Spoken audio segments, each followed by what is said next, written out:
Hello friends, welcome back to my channel. आज मैं लेके आई हूँ आपके लिए एक और नई कहानी। कहानी का नाम है बच्चे की समझदारी। एक गांव में एक किसान था। किसान एक दिन अपने अनाज की कोठी में काम कर रहा था। काम करते करते उसकी घड़ी कहीं खो गई। उसने कुछ देर तक अपनी घड़ी को ढूंढा, घड़ी नहीं मिली।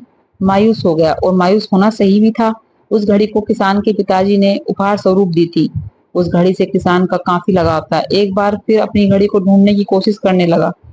अनाज की कोठी में बहुत देर ढूंढने के बाद भी घड़ी नहीं मिली। हताश होकर कोठी से बाहर आया।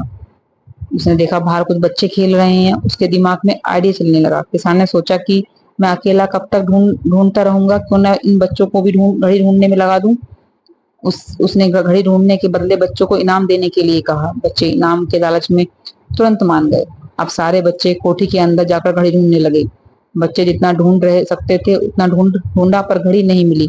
बच्चे थक चुके थे, उन्होंने हार मान ली थी। किसान भी अब थक गया और हार गया महसूस कर रहा था, हारा हुआ महसूस कर रहा था।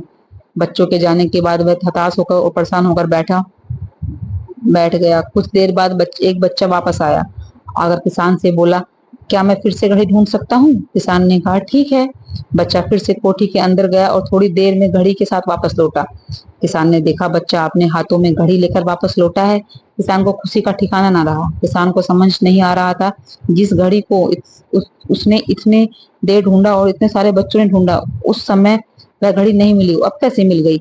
उसने बच्चे से पूछा, तुम्हें यह घड़ी कैसी मिली? बच्चे ने कहा, कोठी के अंदर जाकर वह एक जगह पर खड़ा हो गया और शांत वातावरण में घड़ी की टिक टिक सुनाई पड़ रही थी। मैंने घड़ी की टिक टिक की आवाज की दिशा में ढूंढना चालू किया और घड़ी मिल गई। किसान ने बच्चे को पुरस्कार दिया और हृदय से आभार व्यक्त किया। अब किसान खुश था। किसान उसे उसकी घड़ी मिल चुकी थी। Thank you.